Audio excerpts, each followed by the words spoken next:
They had a shark attack whenever we came off the bus, and they're throwing our bags everywhere, or our bags are already everywhere, and we're getting yelled at and all this other stuff. And I just remember, like, we finally got formed up. They're done yelling at us, and they're standing in front of us. And one of the drill sergeants goes, "Okay, now who wants to go home?" uh, like two people raised their hand and was like automatically was like, "Excuse me, drill sergeant, like I want to go home." And it's like, "Why do you want to go home?" And he's like, "I miss my wife and kids and stuff like that." And it's like, "Well, weren't you expecting this to happen?" And he was like, "Yeah, but this is hard."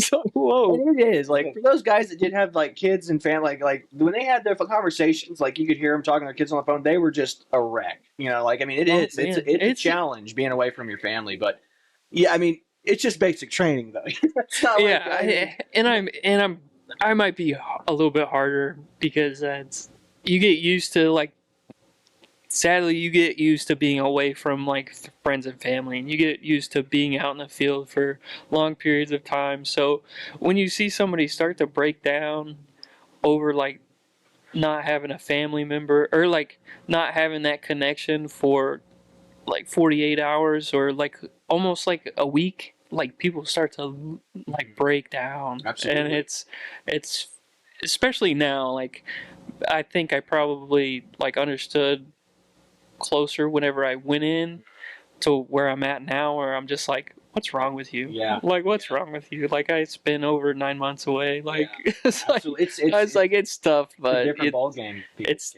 yeah, Like it's way different. I remember sitting in class with a guy who was really well adjusted. Like he was like an ROTC guy. Like I mean, he had a wife and a kid, and we were sitting in a classroom one day, you know, going over weapons or you know something. You know, it was real early on the way in.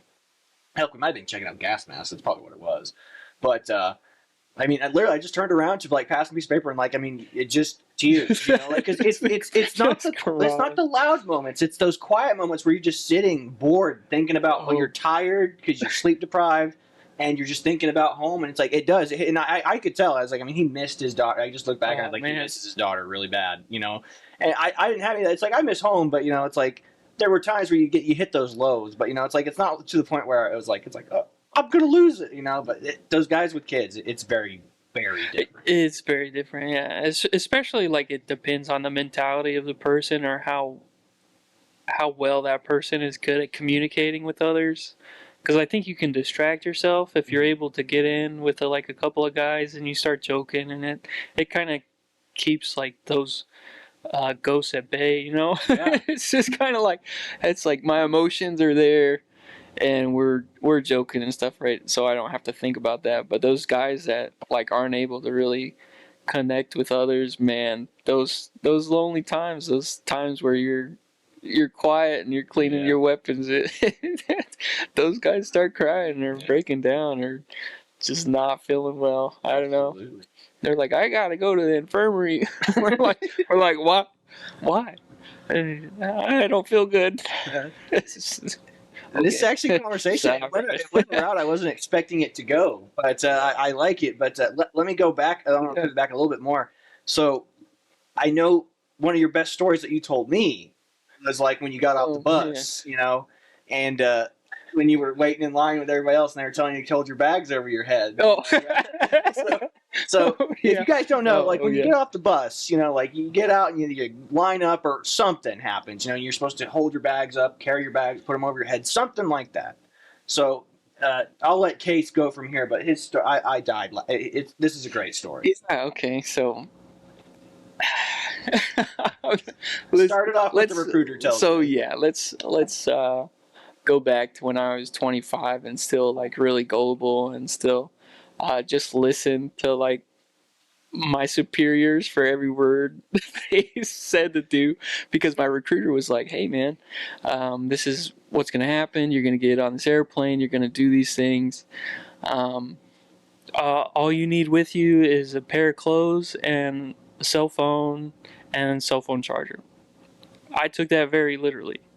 A lot of people that show up to basic, they have like a trunk full of clothes. They're like ready for like after basic getting picked up at the airport or whatever. Like they're ready to like go home. I didn't think that far ahead. Like I was like, I'm gonna get on the plane and they're gonna give me my uniform and all that other stuff. So I had one pair of clothes and a cell phone and a cell phone charger. So whenever I got off, we get up to in processing and we're about to go to see our drills for the first time for the shark attack, skipping like all the weeks of processing and stuff like that. And There's no skipping that. yeah, there's no skipping. Yeah, there's definitely no skipping that.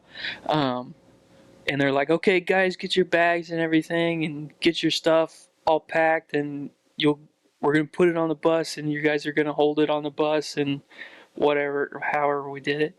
And I was like, excuse me, Sergeant, hey, I don't have a bag. And he's like, what do you mean you don't have a bag? And I was like, I just have these clothes and stuff like that. And he's like, what? And he's like looking at me like, okay, private, like, okay, you're real smart. And he's just like, let me go figure something out. He goes into like the closet and he gets me a trash bag. He comes out. So I put my stuff in this trash bag and I'm on the bus and we get off, we do the shark attack, and just like Corey, it's just like he said, it gets to the point of where you get all your bags and they have you hold it above your head, and these guys are like have these huge suitcases full of stuff and they're holding it, and here I am with a trash bag that weighs half a pound and I'm just like, this is super easy. I was like, this is awesome. And all the guys around me are just like sweating. We probably held it for like, it felt like 10 or 15 minutes. I don't know how long. Probably like 5 minutes. It was just the atmosphere. But these dudes were struggling by the end of it. And here I am, just like basically with one arm up. And I was just like, yep, I got nothing. Pound and a half trash bags. Everybody at your company didn't realize it was you. Yeah, that's the funniest part of basic, I think, is when you guys start telling, like after graduation or any of these things, you guys start to tell each other the stories of where you were at and what you were doing. And I had mentioned the trash bag, or I had like pulled out, like they put all your stuff in the back room, and when I pulled out the trash bag and people had said it and they saw me and they were like, oh my god, you're the kid with the trash bag. They're just like, you're that guy? And I was like, yeah, that's me.